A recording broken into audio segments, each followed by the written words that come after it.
Assalamualaikum warahmatullahi wabarakatuh. Baik, di sini kami dari kelompok 1 akan mempresentasikan hasil diskusi kami, yaitu tentang perilaku gelombang Schrödinger pada kejadian stepping potensial dan pada kejadian square wave. Yang pertama yaitu kita masuk ke pendahuluan, di mana latar belakangnya itu pada awalnya orang menganggap materi atau zat bersifat kontinu, tetapi hasil penemuan berikutnya seperti penemuan muatan elementer melalui percobaan simpangan sinar katoda membuat para ilmuwan mulai memikirkan bahwa materi bersifat diskrit. Lalu konsep atom muncul karena rasa ingin tahu terhadap struktur zat. Struktur zat berarti komponen-komponen dan hubungan antar komponen yang membentuk zat tersebut. Namun, dalam konsep mekanika modern, menganggap bahwa di dalam atom terdapat kestabilan.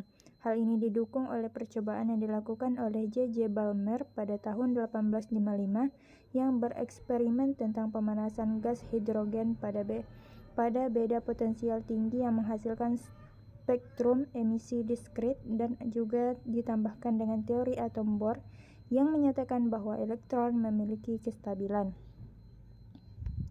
Kemudian rumusan masalahnya yaitu bagaimanakah perilaku gelombang Schrödinger pada kejadian stepping potensial dan pada kejadian square wave.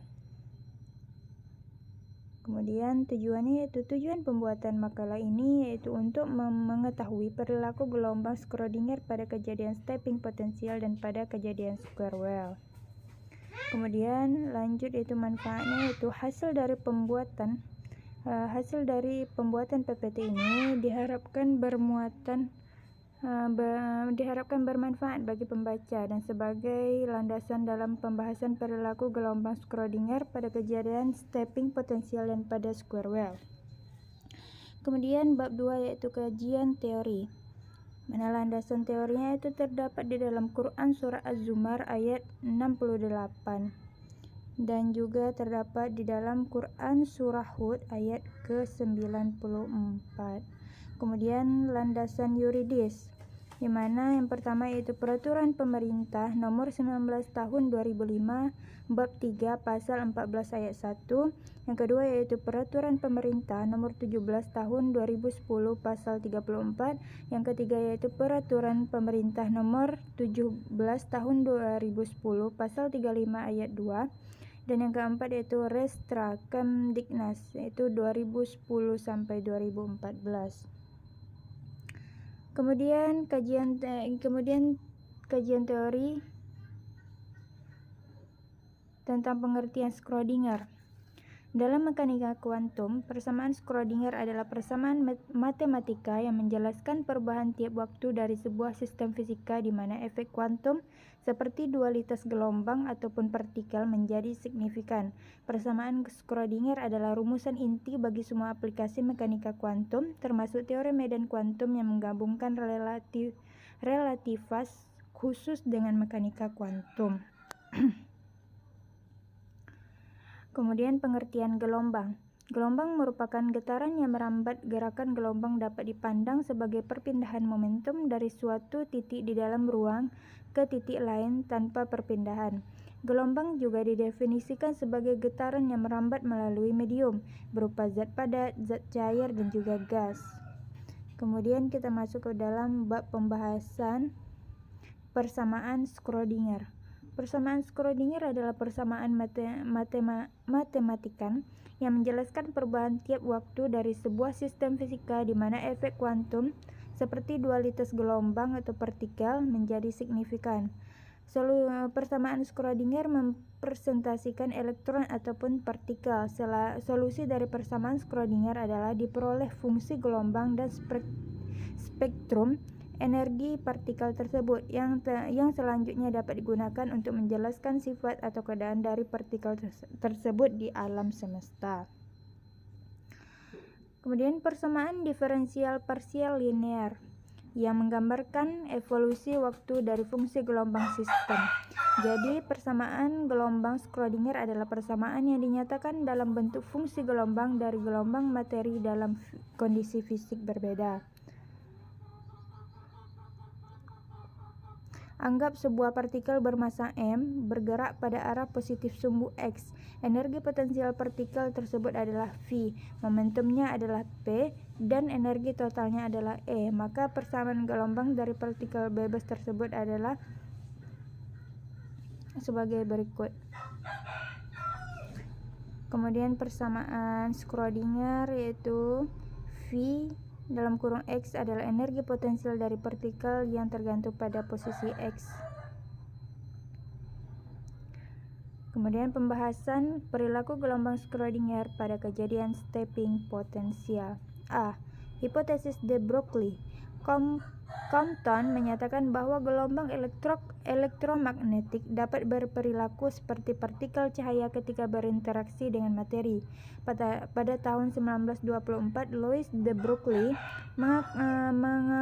melakukan hipotesis de Broglie bersama dengan teori kuantum awal Bohr mengarah pada pengembangan teori baru mekanika kuantum gelombang untuk menggambarkan fisika atom dan partikel subatom.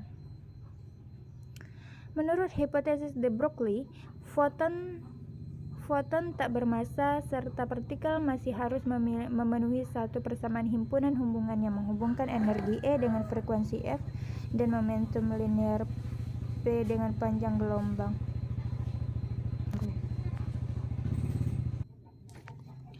Kemudian selanjutnya yaitu B. Difraksi elektron.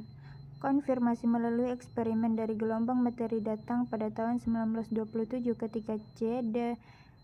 Diffusion dan L. Germer melakukan serangkaian percobaan hamburan elektron berperilaku seperti gelombang.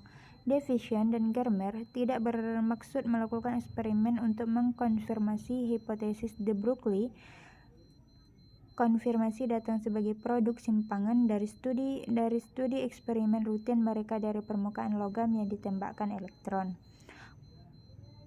Pola difraksi serupa yang dibentuk oleh sinar X yang dihamburkan oleh berbagai padatan kristal dipelajari pada tahun 1912 oleh fisikawan William H. Bragg dan William L. Bragg. Hukum Bragg dan sinar X kristalografi menunjukkan hubungan antara panjang gelombang yang datang pada kristal kisi, jarak kisi, dan posisi maksimum interferensi dalam radiasi terdifraksi. Kemudian yang C yaitu ketidakpastian Heisenberg. Sifat ganda gelombang partikel dari partikel materi dan radiasi adalah pernyataan ketidakmampuan kita untuk menggambarkan realitas fisik dalam suatu teori klasik terpadu karena secara terpisah tidak ada pendekatan partikel klasik atau pendekatan gelombang klasik dapat sepenuhnya menjelaskan fenomena yang diamati. Yang kedua yaitu mekanika kuantum memerlukan gagasan Broglie tentang gelombang materi menjadi sifat dasar semua partikel dan memberikan penafsiran statistik. Menurut interpretasi ini, gelombang yang terkait dengan partikel membawa informasi tentang kemungkinan posisi partikel dan tentang sifat lainnya. Kemudian salah satu contoh teknologi berbasis partikel, sifat foton dan elektron adalah perangkat yang berpasangan dengan muatan atau charge coupled device yang digunakan untuk deteksi cahaya di semua instrumentasi di mana data digital berkualitas tinggi diperlukan seperti pada kamera digital atau sensor medis. Kemudian contoh lain perangkat yang memanfaatkan prinsip sifat gelombang elektron adalah mikroskop elektron. Pada tahun 1931 fisikawan Ernst Ruska membangun gagasan bahwa medan magnet dapat mengarah berkas elektron seperti halnya lensa dapat mengarahkan seberkas cahaya dalam mikroskop optik. Kemudian potensial tangga. Tinjauan suatu partikel bermassa m bergerak dari kiri ke kanan pada suatu daerah dengan potensial berbentuk tangga. Contohnya itu seperti gambar berikut, yaitu pada daerah X lebih kecil dari O0 potensialnya 0, sedangkan pada daerah X lebih besar dari 0 potensialnya adalah konstan yaitu V. Berikut merupakan gambar dari potensial tangga. Bagaimana bentuk fungsi gelombang partikel tersebut? Jawaban dari pertanyaan ini memiliki dua kemungkinan. Pertama, jika energi partikel kurang dari atau sama dengan potensial E kurang dari V kurang V, dan yang kedua, energi partikel lebih dari potensial E besar dari V. Kemudian pembahasan yang kedua itu tentang perilaku gelombang Schrödinger pada kejadian square wave. A. Teori probabilitas. Probabilitas adalah suatu nilai yang digunakan untuk mengukur tingkat terjadinya suatu kejadian yang acak. Kata probabilitas itu sendiri sering disebut dengan peluang atau kemungkinan. Probabilitas secara umum merupakan peluang bahwa suatu akan terjadi. Itu menurut Susanti pada tahun 2014. Probabilitas secara umum merupakan peluang bahwa sesuatu akan terjadi. Konsep probabilitas memiliki peranan yang penting dalam kehidupan sehari-hari.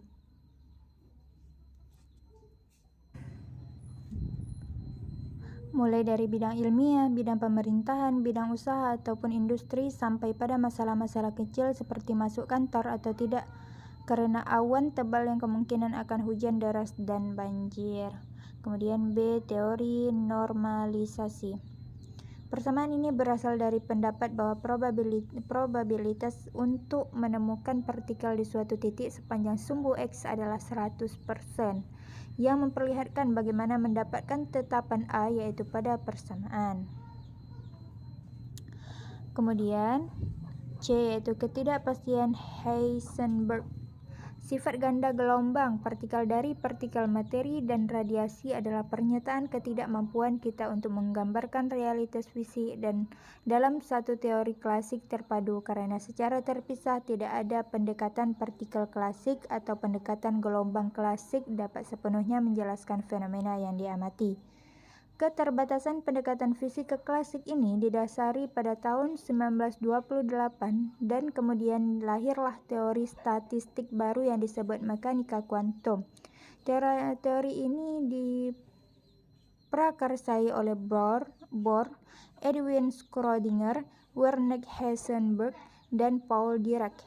Prinsip ketidakpastian Heisenberg mengungkapkan hukum alam bahwa pada tingkat kuantum, persepsi kita terbatas. Sebagai contoh, jika kita mengetahui posisi yang tepat dari suatu benda yang berarti bahwa sama dengan 0, pada saat yang sama kita tidak dapat mengetahui momentumnya. Kemudian yang D yaitu interpretasi ensemble.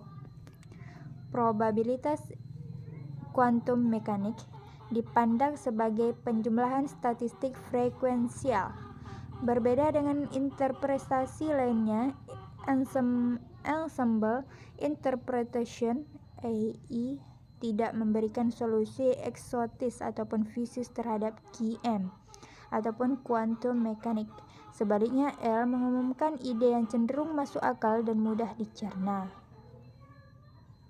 Dengan demikian, superposisi kuantum sama sekali tidak terjadi.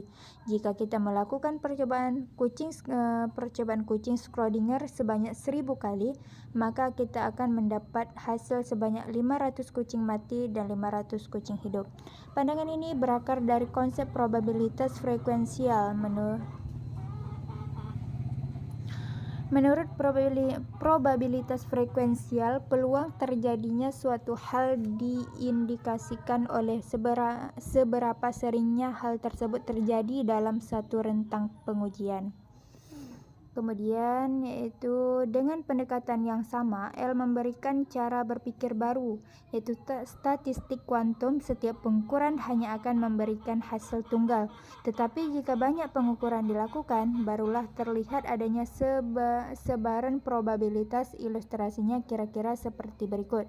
Hasil penembakan elektron ke layar dalam percobaan celah ganda, pertama-tama tampak elektron menyebar satu-satu.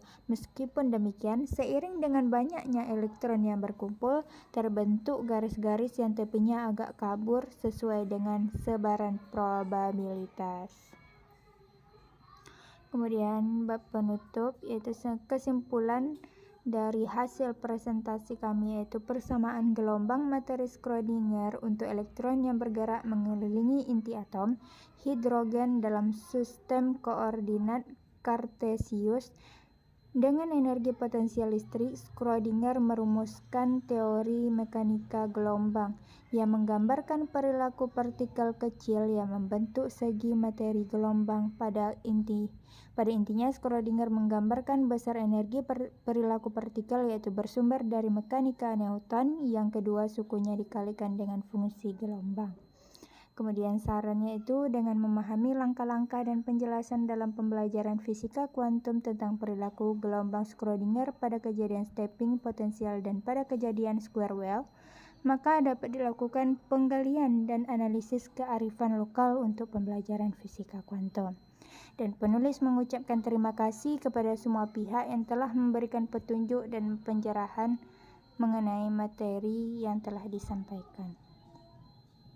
Kemudian berikut ada contoh ataupun video dari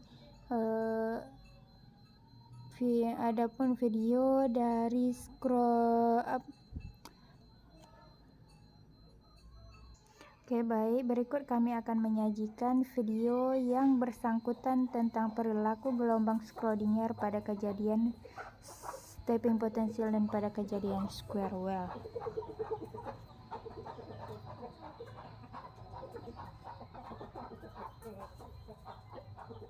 Halo Sobat Cendekiawan, pernahkah kalian melempar bola ke udara? Bisakah kalian memprediksi gerakan bola setelah kita lempar? Ya, tentu. Bola akan bergerak ke atas hingga mencapai titik tertinggi, kemudian akan kembali lagi ke bawah dan mendarat ke tangan kalian lagi. Tentu aja itulah yang terjadi, dan kalian tahu itu karena kalian udah menyaksikan kejadian itu berulang-ulang. Fenomena itu udah kalian amati sebagai fenomena fisika dari kehidupan sehari-hari. Tetapi seandainya kita mengeksplor tentang fisika atom atau partikel, pasti bertanya-tanya seperti apa gerakan elektron di sekitaran inti atom hidrogen. Bisakah kita menjawab pertanyaan itu berdasarkan pengalaman kita dengan fenomena fisika sehari-hari dalam kehidupan? Tentu nggak bisa, boy. Mengapa? Karena fenomena fisika yang mengatur perilaku sistem pada skala terkecil itu jauh berbeda dengan fenomena fisika benda makroskopis yang kalian lihat di sekitar kehidupan kita. Dunia sehari-hari yang kalian kenal dan kalian cintai berperilaku sesuai dengan hukum mekanika klasik. Tetapi sistem pada skala atom berperilaku sesuai dengan hukum mekanika kuantum. Dunia kuantum ini ternyata adalah tempat yang sangat aneh dan asing. Ilustrasi keanehan fisika kuantum diberikan oleh eksperimen yang paling terkenal, yaitu percobaan Bapak Schrödinger dengan kucingnya. Apa maksudnya? Jadi dulu Bapak Schrödinger membuat percobaan memasukkan kucing ke dalam kardus yang berisi bom yang berpeluang 50% meledak setelah ditutup. Jangan lupa, ini cuma interpretasi atau gambaran suatu teoritis atau paradoks ya. Sampai akhirnya Bapak Schrödinger membuka kembali tutupnya dan berpikir, bagaimana cara untuk mengetahui apakah bom itu meledak atau tidak. Dan tidak ada cara juga untuk mengetahui apakah kucing itu hidup atau mati. Nah, pemikiran Bapak Schrödinger ini disebut fenomena fisika kuantum, di mana kita dapat mengatakan bahwa sebelum pengamatan, kucing berada dalam keadaan superposisi. Itu berarti nggak hidup atau mati, melainkan ada kemungkinan. Peluangnya 50% antara hidup dan mati. Hal yang sama terjadi pada sistem fisika pada skala kuantum atau atomik, seperti elektron yang mengorbit dalam atom hidrogen. Kemungkinan elektron tidak mengorbit sama sekali, tetapi ketika kita mengukur atau mengamati posisinya, barulah kita dapat menunjukkan di mana posisi elektron pada saat itu. Jadi percobaan Bapak Schrödinger ini dan kucing membawa kita dalam satu keadaan yang menghasilkan dua kemungkinan yang bersamaan antara mati dan hidup. Keadaan ini disebut dengan fenomena superposisi kuantum. Sebagai contoh lain, misalkan kita membuat dua keadaan percobaan, dua kucing, dua kotak. Berapa hasil kemungkinannya? Ya, betul. Jawabannya adalah 4 kemungkinan. Di mana kotak pertama menghasilkan 2 kemungkinan, mati atau hidup, dan begitupun kotak kedua menghasilkan 2 kemungkinan, yaitu mati dan hidup. Nah, kalian mungkin berpikir ini hanya teoritis atau omong kosong. Hal ini nggak mungkin terjadi di dunia nyata ya. Tapi tunggu dulu. Tapi ternyata superposisi kuantum ini dipakai pada kuantum komputer yang dikembangkan oleh Google, IBM, Intel, dan perusahaan teknologi lainnya. Tentu kita perlu berterima kasih pada Bapak Schrödinger dan kucing yang udah memberikan pandangan berbeda pada fisika atom dan fisika partikel yang tidak bisa disamakan dengan perilaku dengan fisika mekanika biasa.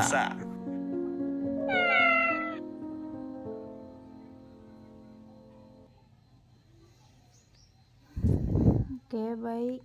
Sekian hasil presentasi yang telah kami paparkan. Baik, bagi teman-teman yang ingin bertanya, dipersilahkan. Atas dari teman-teman yang ingin bertanya, kami persilahkan.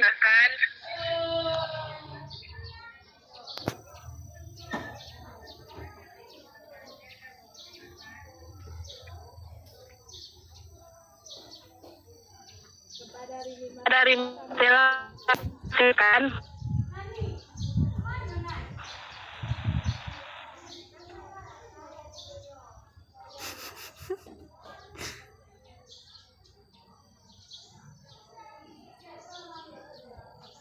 Hidupkan Nawo.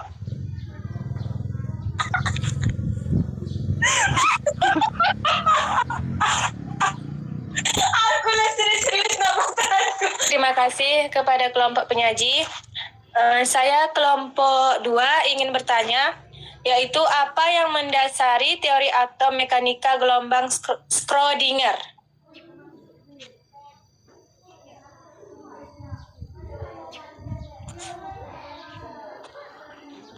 Terima kasih atas pertanyaan dari Rini Marcella. Selanjutnya kepada teman-teman yang ingin bertanya, kami persilahkan.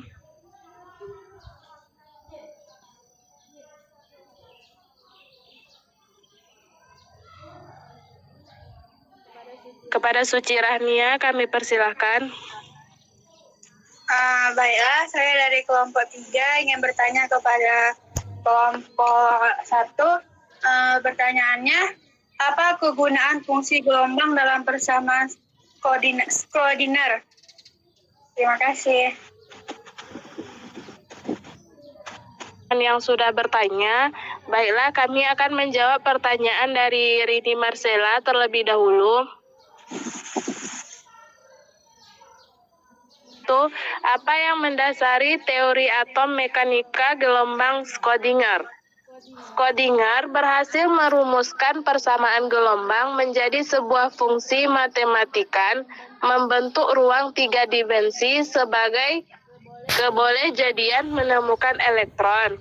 Jadi, teori dan model atom mekanika kuantum didasari oleh teori dualisme elektron, asas ketidakpastian elektron, dan persamaan gelombang elektron. Itulah jawaban dari kami. Apakah Rini Marcella dapat menerima jawabannya? Terima kasih, ya saya dapat menerimanya. Selanjutnya pertanyaan dari Suci Rahnia, yaitu apa kegunaan fungsi gelombang dalam persamaan Schrödinger? Jawabannya, fungsi gelombang Schrödinger mendeskripsikan bentuk ruang dan energi yang mungkin dari gerakan elektron dalam atom atau orbital. Berdasarkan teori atom modern atau mekanika kuantum, ditemukan bahwa elektron dapat bersifat sebagai gelombang selain bersifat sebagai partikel. Itulah jawaban dari kami. Apakah teman-teman ada yang ingin menanggapi atau menambahkan? Tidak. Apakah Suci Rahnia bisa menerima jawaban dari kami? Terima kasih kepada kelompok penyaji. Saya bisa memahami jawaban dari kelompok penyaji. Terima kasih. Dengan terjawabnya dua pertanyaan tadi, maka berakhirlah presentasi kelompok kami mengenai perilaku gelombang Schrödinger pada persamaan square well. Terima kasih kepada teman-teman yang sudah menyempatkan waktunya. Lebih dan kurang kami mohon maaf. Assalamualaikum warahmatullahi wabarakatuh. Waalaikumsalam warahmatullahi wabarakatuh.